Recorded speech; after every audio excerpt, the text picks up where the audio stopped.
Espérenme, voy a hablarles un poquitito más de cuestiones organizativas.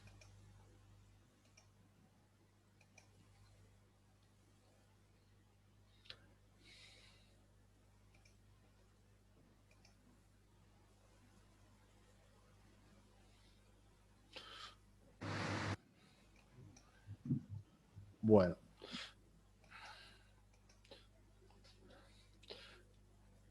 El último programa que se aprobó tiene 13 unidades. Vamos a trabajar fuertemente para los que no, por ahí los que tienen una primera aproximación con la materia, les cuento en líneas generales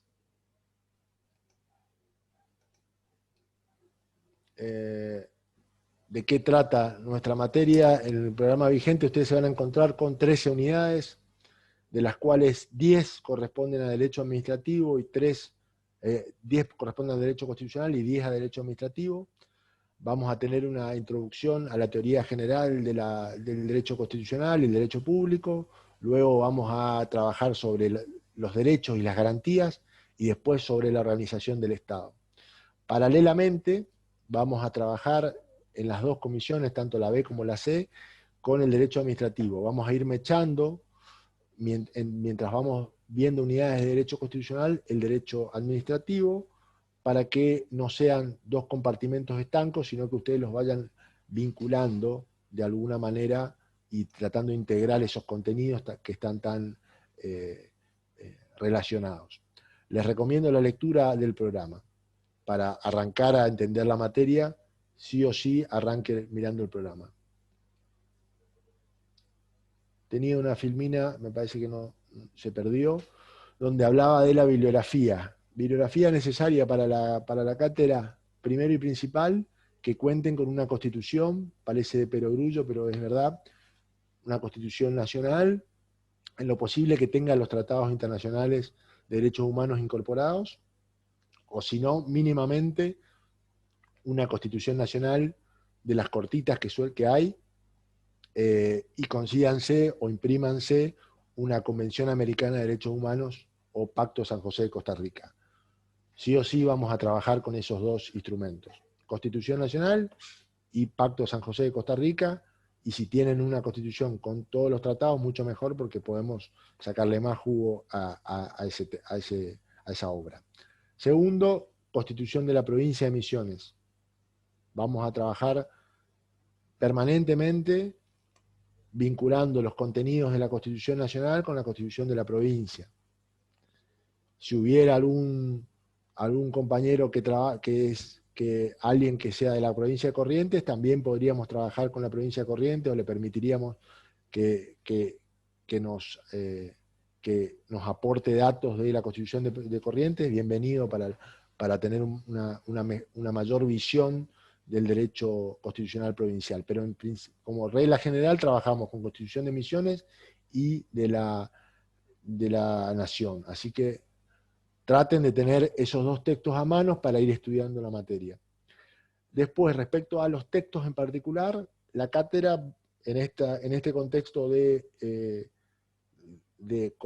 emergencia sanitaria, durante el primer cuatrimestre trabajamos mucho brindándoles textos mediante el aula virtual para que tengan mayor accesibilidad, porque entendemos de que está difícil llegar a una biblioteca y acceder a material o a una fotocopiadora, pero eso no quita de que lo vamos a seguir haciendo, vamos a seguir subiéndoles material de lectura para que tengan y para que puedan consultar, imprimiéndolo o de los propios dispositivos, pero también ustedes seguramente pueden tener algún amigo, alguien que ya cursó la materia, o que es estudiante de abogacía, o algún pariente que tenga algún libro que le pueda llegar a servir, y en líneas generales le decimos de que cualquier manual de derecho constitucional o de derecho administrativo les va a servir para la materia, procurando de que siempre sean textos posteriores a 1994, última reforma constitucional,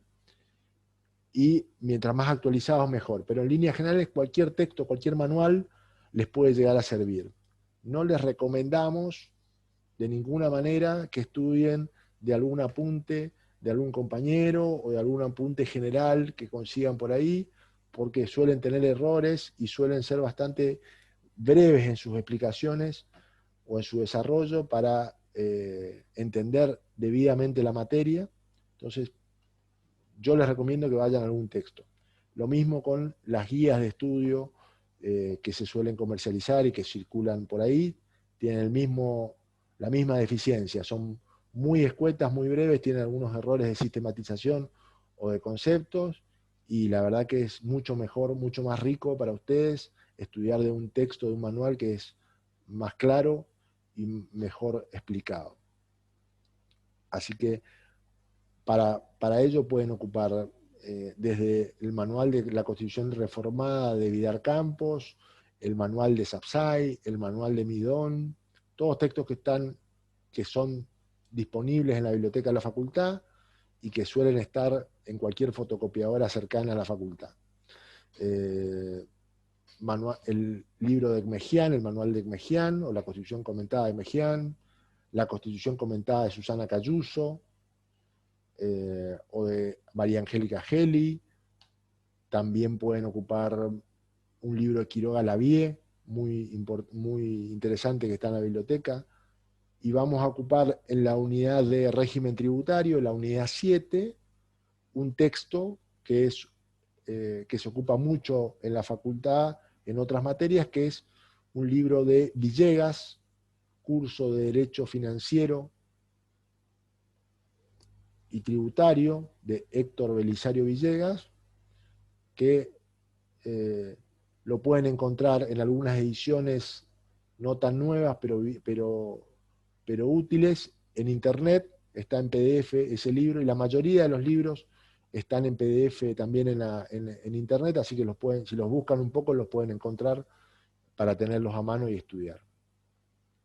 En definitiva, hay muchísimo material de esta materia que hay que tratar de buscar un poquitito, y encuentran de muy buenos autores casi respecto a todos los temas de la materia.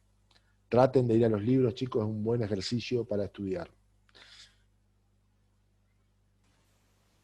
Bueno. Todas las bibliografías que mencionó usted están en bibliografía recomendada. Sí, todos esos textos son algunos de los textos básicos que están en el programa enunciados. Son textos que están en la biblioteca para préstamo, o sea que si pudieran acceder a la biblioteca a pedirlos en préstamo, creo que está bien, creo que se puede eso, lo podrían conseguir, y si no, en muchos casos son libros que están disponibles en internet. En todo caso, les podría subir en el aula virtual los enlaces de los libros para que los puedan conseguir, los puedan buscar en internet, pero está el libro de Vidar Campos, está el libro de Villegas, está, y hay unos cuantos libros más que se pueden conseguir por internet en la versión PDF.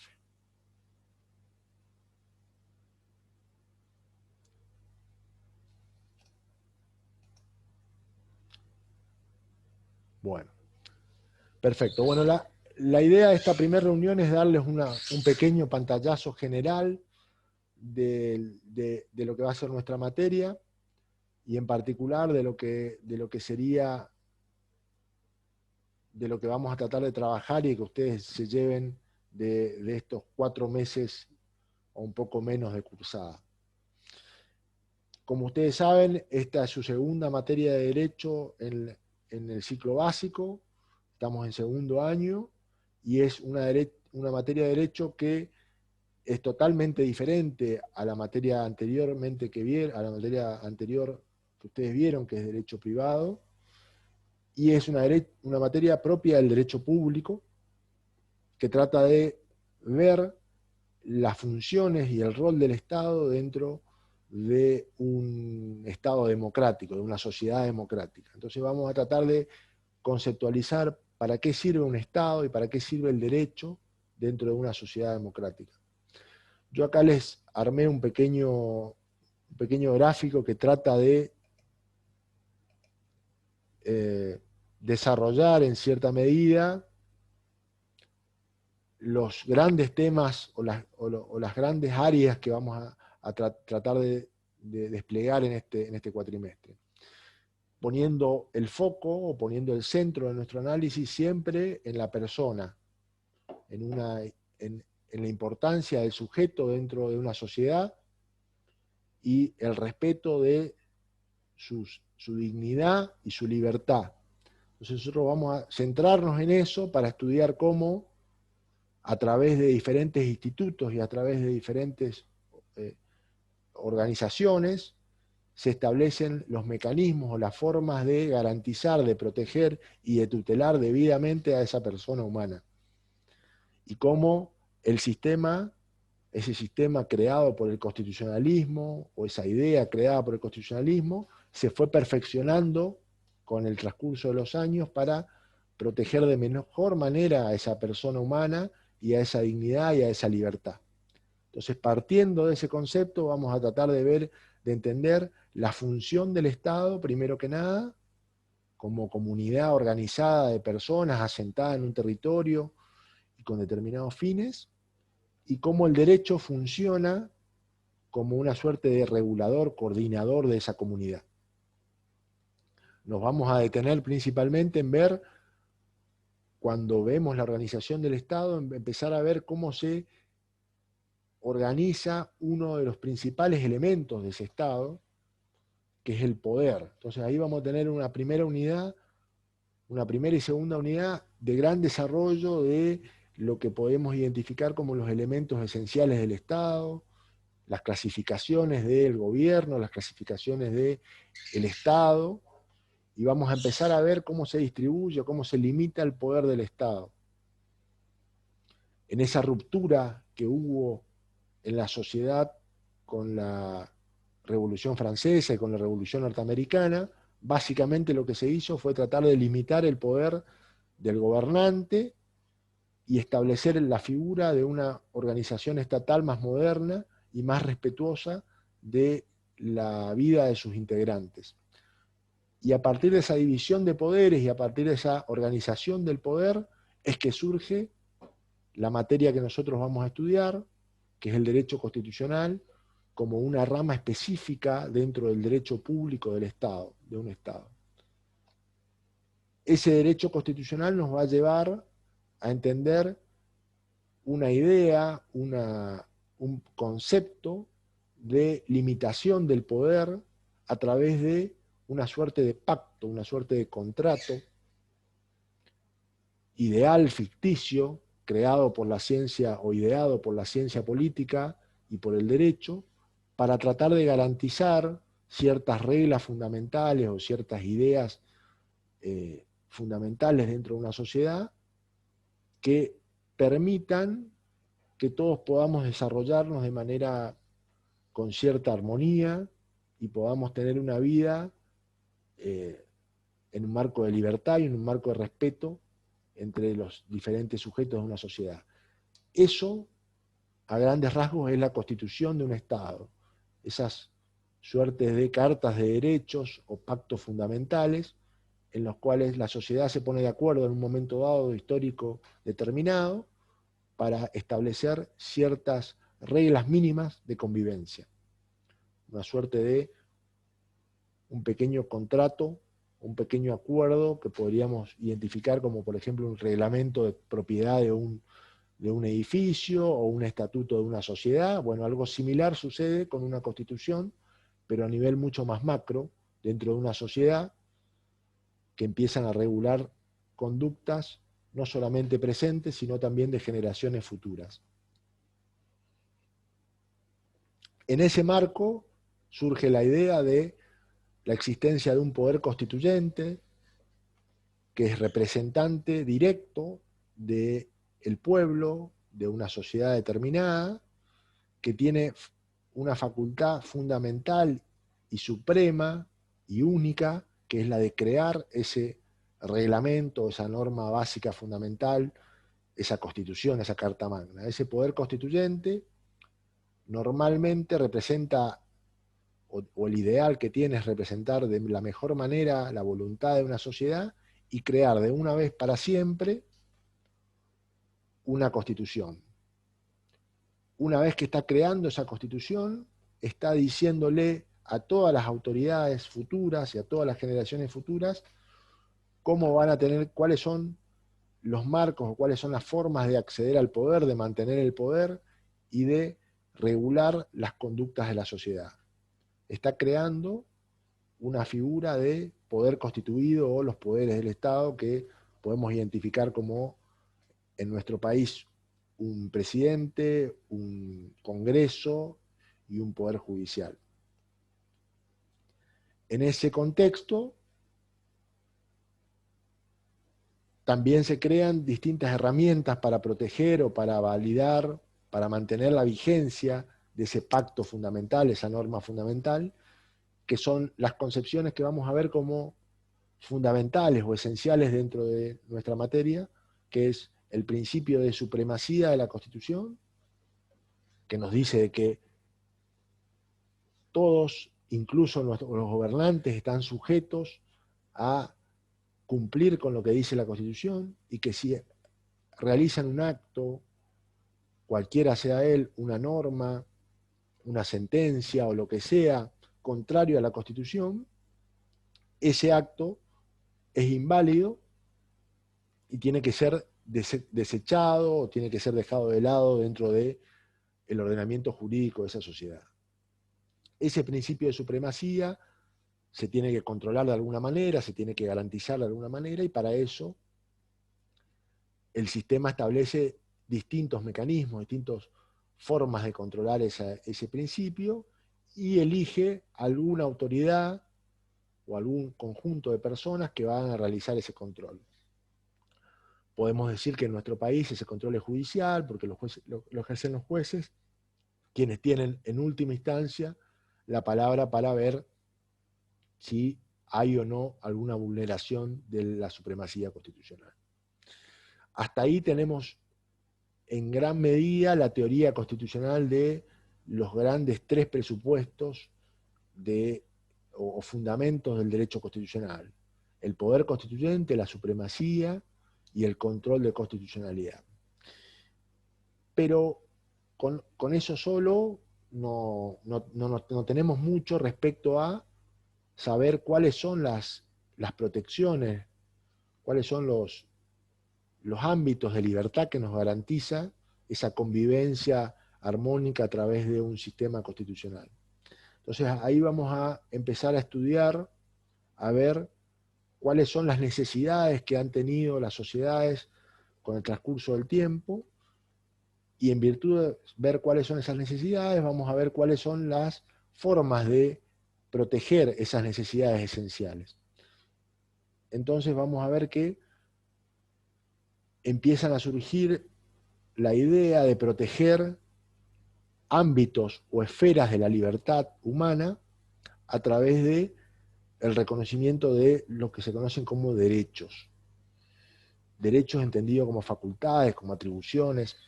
Y en ese contexto vamos a ver de que surgen los derechos constitucionales, allá con la Declaración Universal de los Derechos y Deberes del Hombre en la Revolución Francesa, y las primeras constituciones reconocen ciertos derechos de las personas. Son derechos de primera generación, derechos originarios, derechos principalmente establecidos en favor de la persona, pero evitando de que sean vulnerados por el propio Estado, por el propio gobernante. Entonces esos derechos cívicos son básicamente formas de protegernos a la sociedad respecto del avance o el abuso del propio Estado para afectar esos derechos. Entonces le pedimos al Estado que respete nuestra propiedad, que respete nuestra libertad de expresión, que respete nuestra libertad de culto, nuestra libertad de reunión, nuestro derecho a peticionar, todo frente al Estado. Eso era lo que primero se le exigía, y es la primera lucha del constitucionalismo que provoca la Revolución Francesa y la Revolución Norteamericana. Y el fundamento principal de las primeras constituciones a nivel mundial. Esa necesidad quedó corta o se vio sobrepasada cuando empezamos a notar de que en una sociedad que crecía, en una sociedad que empezaban a aparecer fábricas, grandes ciudades, aglomeraciones de personas y desigualdades sobre todo, había personas que, valiéndose de esa situación, se aprovechaban y afectaban la vida, la dignidad de determinados sujetos. Entonces empiezan a aparecer nuevas concepciones de derechos en las cuales no solamente debemos protegernos ante el Estado, ante el abuso del Estado, sino que también debemos pedirle al Estado que intervenga para protegernos de que otros particulares o otros grupos de personas no afecten determinados ámbitos de nuestra libertad y de nuestra seguridad individual. Entonces surgen los derechos sociales, vinculados a los derechos laborales sobre todo, y vemos que hay necesidad de proteger el ámbito laboral, el lugar de trabajo, hay necesidad de tener un salario justo, hay necesidad de tener, de acceder a jubilaciones, a pensiones, a sistemas de salud, y ahí surgen nuevos derechos, derechos de segunda generación que llegan a las constituciones en el siglo XX, a principios del siglo XX y a mediados del siglo XX principalmente. Y hay una tercera ola de protección de derechos cuando empezamos a ver que hay derechos que son de grupos de personas o de conjuntos de personas y que se afectan de manera masiva, que son los derechos de tercera generación, que surgen principalmente a finales de la década del 70, principio de la década del 80. Entonces todos esos derechos están hoy protegidos en la Constitución y están amparados por un nuevo marco, una nueva concepción de los derechos que excede la mera concepción local, particular o vinculada íntimamente a cuestiones, a reconocimientos individuales de países. Entonces, en el siglo XX tenemos un gran quiebre en la conciencia y en el paradigma de las sociedades y de los países, que fue la Segunda Guerra Mundial, y eso provoca el surgimiento de una nueva concepción de la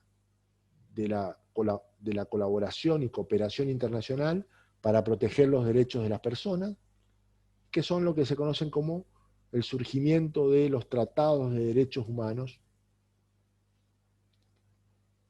que arrancan en 1948 y que empiezan a desarrollarse y ampliarse y expandirse y a revolucionar los derechos constitucionales y los sistemas constitucionales de todos los países, colaborando, coadyuvando con la protección de esa dignidad humana que tanto venimos hablando.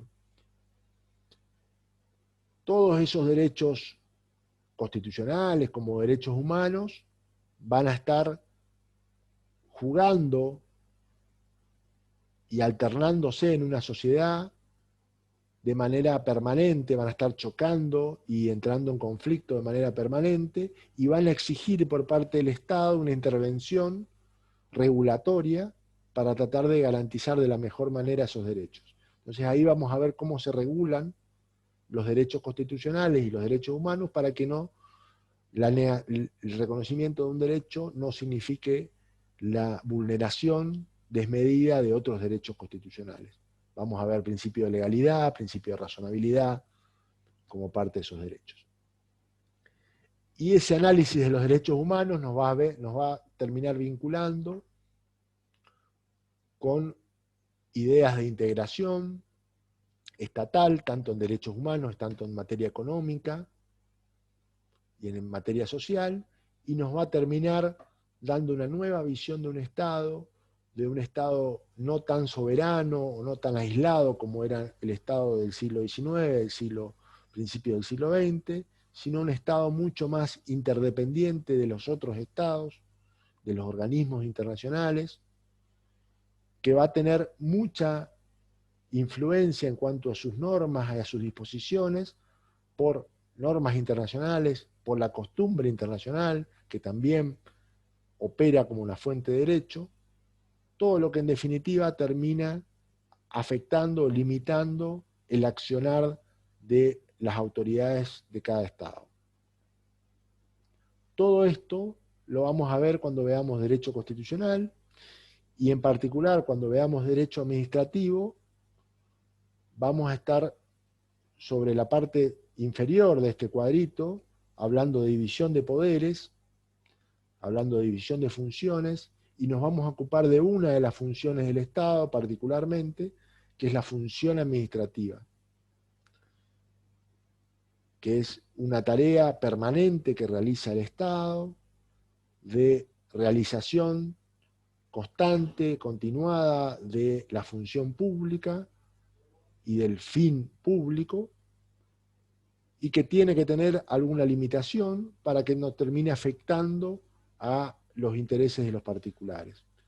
Entonces ahí vamos a estudiar, por ejemplo, cómo se organiza el Estado, ya sea de manera centralizada o descentralizada, cuándo puede crear un ente autárquico o una sociedad, y cuáles son las formas de exteriorizar la voluntad del Estado a través de lo que se conocen como actos administrativos. Vamos a estudiar procedimiento administrativo y vamos a estudiar también contratación pública para tener un pantallazo inicial de cuáles son las herramientas o los elementos que tiene el Estado para ejercer esa función administrativa y cómo controlar que esa función administrativa se ejecute respetando los derechos constitucionales y los derechos humanos de las personas. Entonces vamos a terminar valorizando todos estos institutos, todos estos cuadros que están circundantes en función de cuánto puedan proteger o cuánto puedan respetar la persona humana y la dignidad humana, que va a ser en última instancia el fin y el fundamento de toda la organización estatal. Ese tendría que ser nuestra conclusión final y la forma de interpretar todas las normas que vayamos viendo. ¿Hasta acá vamos bien? ¿Alguna duda, alguna consulta? ¿Algo que no haya quedado claro?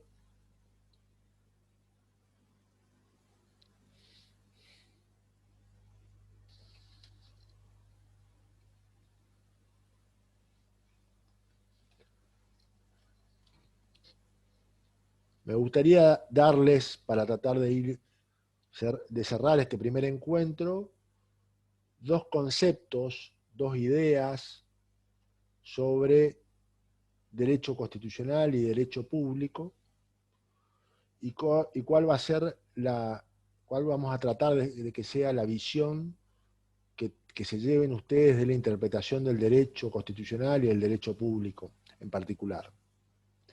Primero que nada, remarcar la diferencia que existe entre el derecho constitucional, esta materia como derecho constitucional y derecho administrativo, como una rama del derecho público, vinculada con la anterior materia que ustedes vieron, que era derecho privado, y todas las subramas que tiene dentro del derecho privado. La gran diferencia que hay, y que está puesta en discusión hoy, es el tema de las diferentes formas de regular que tiene cada uno de estos sistemas. En un sistema de derecho privado, la forma de regulación básicamente presupone una igualdad de partes. Presupone que hay dos partes que están en igualdad de condiciones y tienen igualdad de armas para negociar y para adecuar y para poder regular relaciones jurídicas. Entonces lo que hace el Estado en ese derecho privado es solamente tratar de coordinar esa relación individual entre sujetos iguales, para que si tuvieran alguna diferencia o si omitieran alguna regulación, existe una normativa supletoria vigente. Y en algunos casos de interés público, establecer ciertas pautas especiales que son inderogables o que no pueden ser sujetas a regulación. En cambio, en una relación de derecho público, o dentro del derecho público, vamos a ver de que hay un interés general preeminente, un interés general que se tiene que tratar de priorizar, y ese interés general está vinculado principalmente a la existencia en esa relación de derecho público del Estado, que interviene activamente en esas relaciones, interviniendo, regulando o estableciendo ciertas pautas de conducta que tienen que cumplirse. Entonces acá no hay coordinación, sino que hay una relación de sujeción o subordinación de los sujetos al derecho público, que tienen que cumplir con esas pautas, porque si no el Estado tiene determinadas atribuciones para establecer sanciones. Ejemplo clásico de una rama del derecho público es el derecho penal o el derecho tributario, en los cuales hay fuerte imposición de reglas que son coactivas y que no hay posibilidad de excluirse de esa normativa. Algo similar sucede con el derecho constitucional y el derecho administrativo, que en gran medida, además de establecer normas obligatorias, establecen ciertos derechos o ciertas garantías de protección de los individuos, y en el caso particular del derecho constitucional, al ser quizá la rama más gruesa o el tronco más grueso del derecho público, termina invadiendo o irradiando sus contenidos al resto de las ramas del derecho público e incluso hoy del derecho privado. Ustedes habrán visto que uno de los principios fundamentales o uno de los paradigmas del nuevo Código Civil y Comercial de la Nación es que es lo que se conoce como constitucionalización del derecho privado. Esa idea de que las normas del derecho privado, las normas del Código Civil y Comercial van a estar impregnados de contenido constitucional, van a reconocer en gran medida los alcances y las garantías y los derechos que están en la Constitución, y no solamente en la Constitución, sino también en las convenciones de derechos humanos, con lo cual todo el Código Civil y Comercial debe ser interpretado de manera conforme a lo que dice la Constitución Nacional. Es por eso que esa división tajante entre derecho público y derecho privado hoy está bastante en crisis por la importancia de los derechos humanos, los tratados de derechos humanos y el rol que tienen las constituciones en la interpretación actual de los derechos. Bajo esa concepción, podemos decir que podríamos hablar de dos ideas o dos concepciones sobre el derecho constitucional. Una idea clásica, una definición clásica de lo que estudia el derecho constitucional, podría decirse de que el derecho constitucional estudia exclusivamente los textos, las normas, y lo que surge de una constitución o de las normas fundamentales de un Estado. Es estudiar únicamente lo que dice el texto de la ley o el texto de la norma, sin hacer demasiado análisis sobre la aplicación práctica o la interpretación o la vivencia o los valores resultantes de ese texto.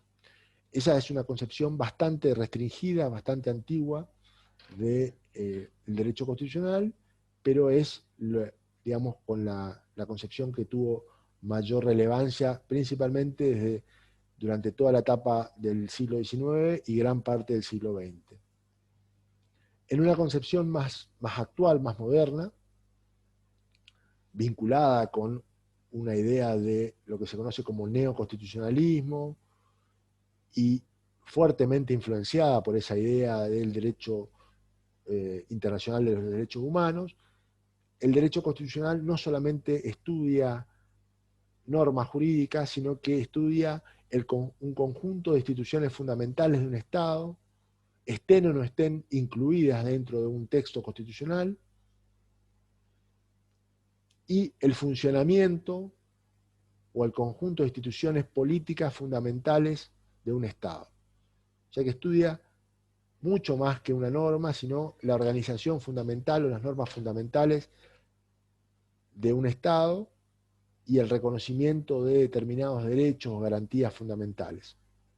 Esa es una concepción un poco más amplia, mucho más amplia, y una forma distinta de ver el derecho constitucional, no solamente analizando normas, sino también conductas, como pueden ser, por ejemplo, las jurisprudencias de la Corte Suprema o la aplicación en la interpretación que hace el Poder Ejecutivo de las normas de la Constitución, la aplicación que hace el Congreso de la Constitución, o sea, todo lo que sería la aplicación concreta de determinadas normas o de determinados institutos fundamentales, realizado no solamente por los funcionarios públicos o las instituciones públicas, sino también por la propia sociedad.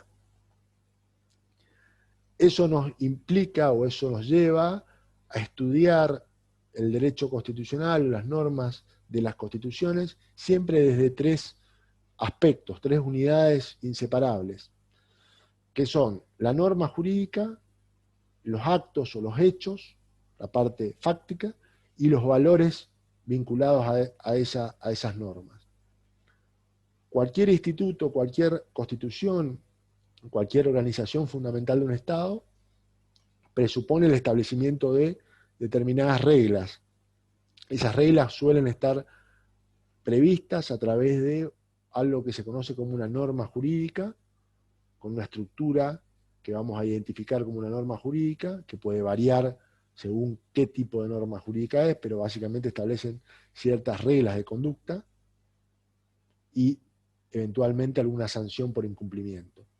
Esa es una parte de la interpretación constitucional o del análisis del derecho constitucional. Además de eso, necesariamente tiene que interpretar cuáles son las aplicaciones, cómo se vivencian esas normas, cómo se aplican, cómo se interpretan y cómo juegan dentro de una sociedad, tanto por las autoridades públicas como por la sociedad en su conjunto, las agrupaciones intermedias. Todos tienen que tener, todos están en un permanente diálogo, en un permanente contacto y en una permanente interpretación de esas normas fundamentales. Y eso también es parte del análisis del derecho constitucional. Y en tercer lugar, todo lo referente a un análisis comparativo entre esos dos elementos anteriores, y principalmente desentrañar cuáles son los principios, los valores o los intereses que se esconden dentro de la aplicación de las normas y dentro de las normas jurídicas por parte de la sociedad. Todo eso es el análisis que se trata de hacer siempre desde el derecho constitucional. Profe, Sí. ¿A qué se refiere con los valores inherentes de las normas? Bueno, puede suceder que si usted analiza cualquier norma de la Constitución Nacional que fue sancionada en su parte histórica en 1853, 1860, muchos de los derechos y de los enunciados que tiene la Constitución le planteen, si usted los interpreta únicamente bajo una postura gramatical o textual del texto, puede ser que usted diga, bueno, la Constitución habla de libertad de imprenta o libertad de expresar las ideas por la prensa. Entonces, una interpretación meramente gramatical del texto diría que la Constitución no habla de la libertad de expresión en sentido amplio, no habla de garantizar la protección de expresarse por internet o por medios audiovisuales o por cualquier otra forma de reproducción que no sea la prensa o la imprenta. Esa es una interpretación meramente gramatical y bastante restringida de una garantía, de un derecho constitucional.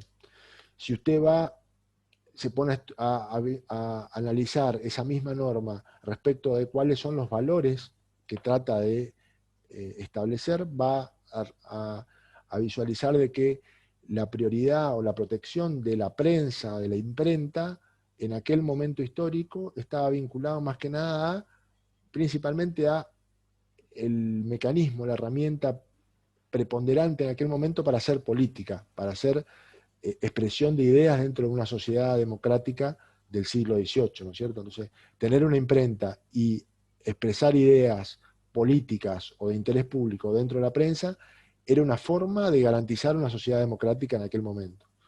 Entonces, la interpretación del artículo 14 en ese contexto implica que el valor es la protección de la libertad de expresión, de la democracia y de la libre circulación de ideas. Entonces, eso me parece que es tratar de interpretar el valor inherente de una norma más allá de la textualidad de lo que exprese. Ok. Y así, Gracias. no por nada. Y así con casi todas las normas constitucionales, las normas generales, siempre expresan una idea que surge de su texto, pero también están expresando una función, un rol y un valor que se puede proteger o que se puede interpelar de esa norma y que también sirve para tratar de extender, ampliar o mejorar la protección de determinados derechos. Tiene que ver básicamente con eso. Vamos a ir viendo como muchos institutos que no surgen textualmente de la Constitución, podían ser interpretados como existentes en la Constitución si uno tomara una interpretación dinámica o en base a valores de la Constitución. Van a ver ustedes, por ejemplo, el artículo 33 de la Constitución que habla de los derechos implícitos. Esos derechos implícitos son derechos que no están reconocidos expresamente en la Constitución, pero que dice la Constitución que surgen de la soberanía popular como un valor inherente y de la forma democrática de gobierno.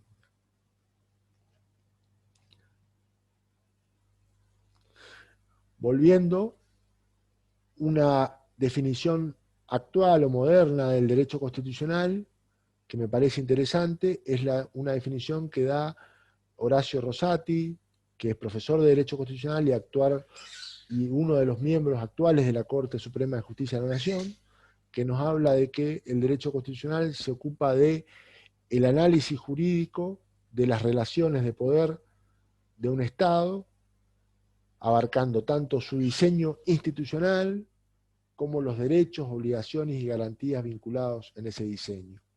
Y como el diseño institucional de la Constitución, que algunos otros autores hablan de sala de máquinas de la Constitución, está íntimamente vinculado a garantizar los derechos y obligaciones y garantías de las personas. Podríamos decir que la segunda parte de la Constitución es la forma de garantizar la primera, la forma de proteger la primera parte de la Constitución.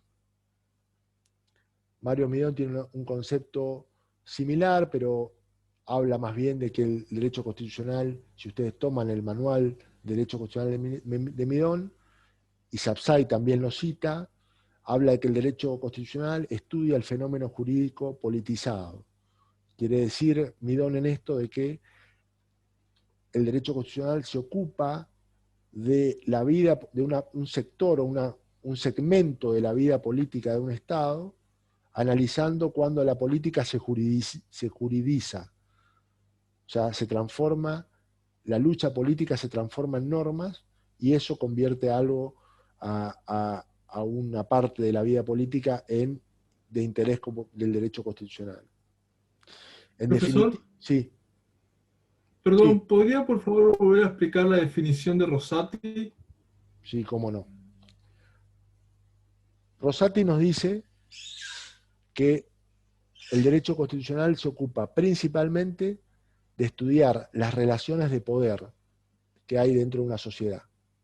Relaciones de poder entre Estado y sociedad, pero principalmente tratar de entender esa parte de la organización del poder que implica el diseño institucional o la arquitectura del poder. Cuando Rosati habla de eso, habla de estudiar la parte de organización de un Estado, cuáles son los poderes, cómo se organizan los poderes, cuál es la forma de ejercer ese poder y cómo esa parte organizativa, institucional del Estado está puesta en funcionamiento para proteger a la sociedad, para proteger los derechos, garantías y obligaciones, habla Rosati, de la sociedad. Vincular esos dos conceptos de diseño institucional y derechos esenciales y estudiar todas las relaciones de poder que se generan dentro de ese ecosistema en el cual conviven poder con derecho o libertades, es lo que forma parte del estudio del derecho constitucional para Rosati.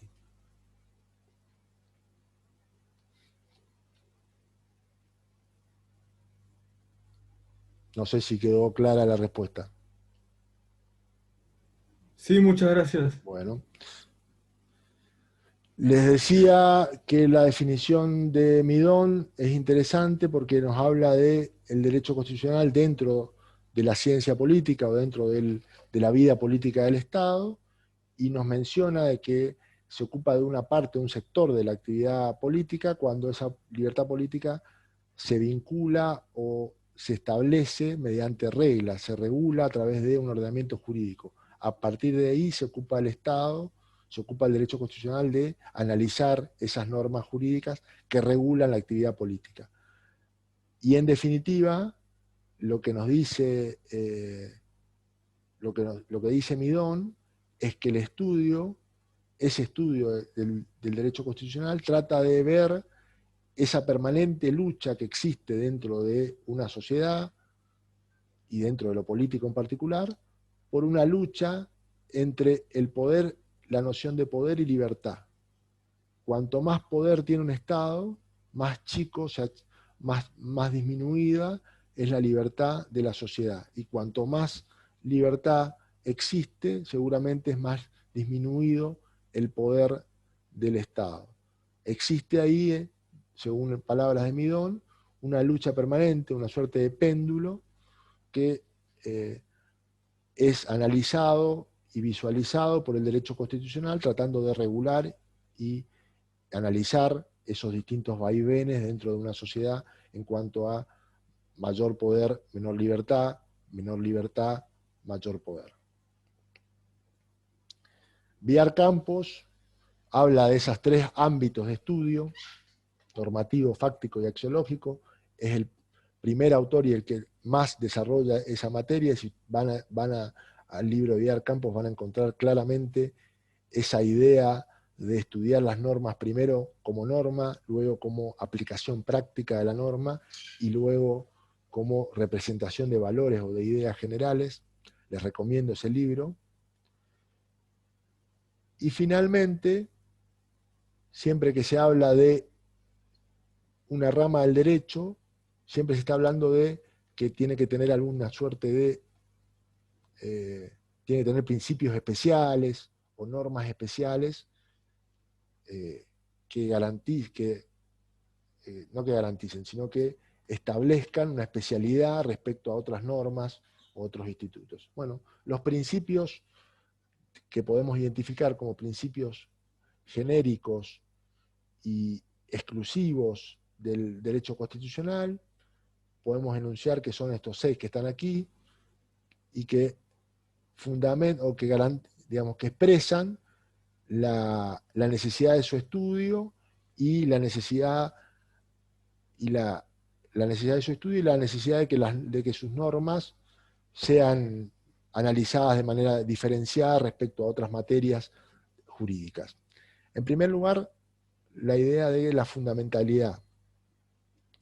Las normas del derecho constitucional o los institutos que estudian el derecho constitucional se dice que son fundamentales para un Estado, no porque consideremos de que porque la Constitución es la norma máxima de un Estado, sino porque dentro de la Constitución generalmente se establecen ciertas pautas básicas o ciertas normas esenciales para garantizar el funcionamiento de una sociedad. Por ejemplo, saber cuántos poderes hay o qué tipo de, a quién le corresponde legislar, a quién le corresponde aplicar la ley y a quién le corresponde juzgar. Básico. ¿Cuánto tiempo van a estar los funcionarios públicos en un cargo elegido? Básico. Organización del Estado, fundamental. ¿Qué pasa si un funcionario público comete algún acto contrario a una norma y se queda con plata del Estado o no rinde debidamente con el dinero que se le dio? ¿Qué responsabilidad o qué sanción le corresponde a ese funcionario? Bueno, ¿y cuáles son los objetivos o lo que tiene que lograr ese funcionario público para lo cual se lo designa en el cargo? ¿Cuáles son los fines del Estado como organización social reglamentada y que se rige por reglas? Eso también está dentro de lo que podríamos identificar como finalidad.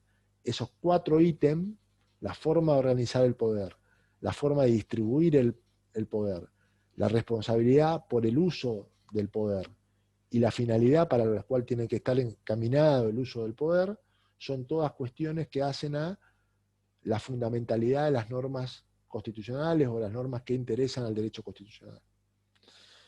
En segundo lugar, el derecho constitucional trata de ocuparse de manera integral o total de las normas esenciales o funcionales del Estado.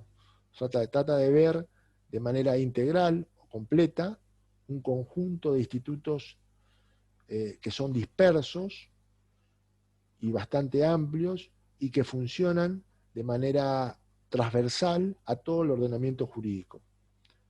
Es por eso que muchos de los contenidos que ustedes vean en derecho constitucional van a tener aplicaciones bajo algunas reglas o adecuaciones en derecho penal, en derecho civil, en derecho laboral, en derecho tributario, en derecho administrativo.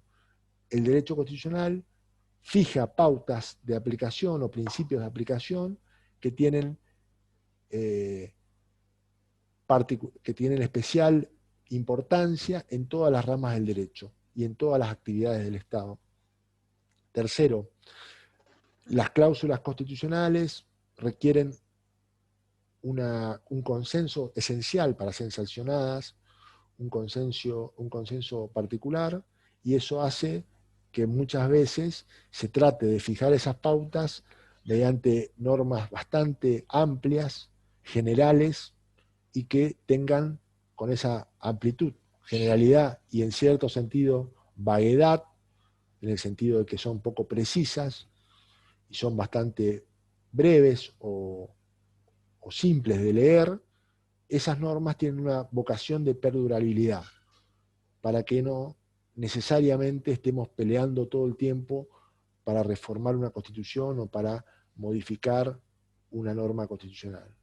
Entonces, generalmente, cuando una sociedad sanciona una constitución, tiene una vocación de perdurabilidad en cuanto a su redacción. Por eso establece una norma que sea maleable o que pueda modificarse en cuanto a la interpretación por la propia sociedad. Disculpe, profesor, le quería hacer una consulta. Dígame. En el derecho público se utiliza mucho lo que sería el criterio amplio y el criterio restringido. En el ámbito del derecho constitucional, ¿cómo se podría explicar criterio amplio y criterio restringido? ¿De la concepción, dice usted? Sí, de la manera de entender esos dos criterios. Bueno, si usted tuviera que analizar, si tuviera una concepción clásica o restringida de lo que estudia el derecho constitucional, solamente tendría que estudiar lo que podríamos identificar como las normas o las cláusulas que están dentro de una constitución. Y estudiar únicamente lo que dice la Constitución, el texto constitucional, y lo que por ahí dijeron algunos tribunales que interpretan la Constitución, y nada más, digamos, una interpretación bastante ceñida al texto constitucional o a lo que dice la Constitución de un Estado o las normas fundamentales de un Estado, sin atender a muchas cuestiones que exceden a al propio texto constitucional. Si usted tuviera que analizarlo desde una visión más amplia, no solamente analizaría el texto de la norma, sino que también analizaría la interpretación tanto de los tribunales como de otros actores importantes dentro de una sociedad, incluso de la propia sociedad respecto a cómo aplica o vivencia determinadas normas. Y todo eso complementa, mejora o amplía la interpretación del texto constitucional. Quiere decir que yo no, para saber qué interpretación o qué idea del derecho a la protesta o del derecho a la libertad de circulación tengo en la Argentina, no solamente tengo que interpretar la Constitución Nacional, sino que tengo que interpretar qué dicen los tribunales y qué entiende la sociedad o cómo se comporta la sociedad conforme a esos derechos. No solamente el texto constitucional, sino que tengo que complementar con la interpretación de los tribunales y una visión, si se quiere, sociológica, histórica, cultural, de cómo se vivencian esos derechos o esas normas constitucionales en una sociedad determinada. No sé si soy claro con la respuesta. Sí, sí, sí. Muchísimas gracias, profe. Bueno. Estaba hablando de perdurabilidad. Bueno, cuarto principio de supremacía constitucional o de supremacía de las normas, cláusulas constitucionales. Lo vamos a ver con más detalle, pero básicamente es la forma de establecer la primacía de esas ideas o pautas básicas como forma de garantizar tanto la validez de las normas inferiores como los comportamientos de las autoridades públicas de un Estado. La supremacía lo que garantiza es que las normas inferiores respeten ideas, valores y concepciones que están reconocidas en la Constitución. Si una norma inferior o si un acto de una autoridad pública de un Estado no respeta esos principios, esos valores constitucionales, seguramente va en contra de ese principio de supremacía y ahí tiene que haber alguna forma de garantizar ese principio. Y las últimas dos son la idea de funcionalidad, que está el principio de funcionalidad, que tiene que ver con cómo que todas las normas constitucionales se plantean o se idean, se presuponen dentro de un contexto o con una idea de operatividad y funcionalidad, o si se quiere, de practicidad de un sistema jurídico basado en una organización y una distribución de funciones dentro del Estado. Eso implica de que hay que tratar de interpretar las normas de una manera armónica, adecuada, y que trate de garantizar la validez de las normas jurídicas y el funcionamiento del sistema de manera conforme a esa concepción de división de tareas y respeto de las ideas básicas dentro del sistema constitucional.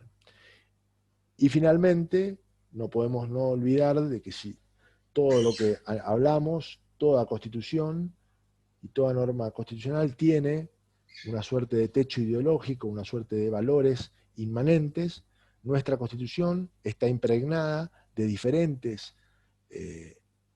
concepciones ideológicas. Cada una de esas concepciones ideológicas tienen que ver con un momento histórico de la sanción de la Constitución o de las reformas, y que fueron variando e interpretando la forma de ver las normas constitucionales. No es lo mismo la interpretación que tenía nuestro país y la Corte del derecho de propiedad allá por 1900, con la interpretación que tiene la misma Corte Suprema, con otros integrantes, después de la gran crisis del 30 y actualmente en cuanto a las limitaciones del derecho de propiedad y las facultades que tiene el Estado para regular la propiedad privada. Eso también es parte del estudio del derecho constitucional, ver cómo varía la concepción histórica, social, cultural de una sociedad y cómo nuevas ideologías, nuevas formas de pensar y nuevas ideas de una sociedad, producto de los cambios y de las modernizaciones o de las ideas más nuevas, van impregnando o cambiando los sentidos y los alcances de las normas constitucionales.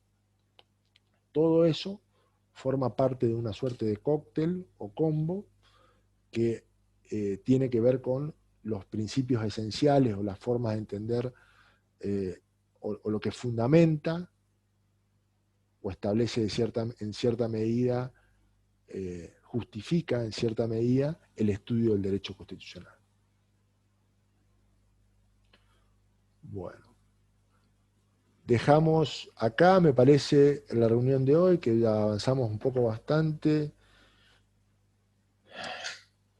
Casi 1 hora y media de charla, y me parece que con este primer pantallazo de conceptos generales y principios y una idea, una concepción del derecho constitucional es suficiente para este primer encuentro. Si alguno tiene alguna duda más, alguna consulta más que hacer sobre lo que charlamos, primero o después en la clase, ahora lo podemos hacer, podemos responder esas inquietudes. Profesor, Sí.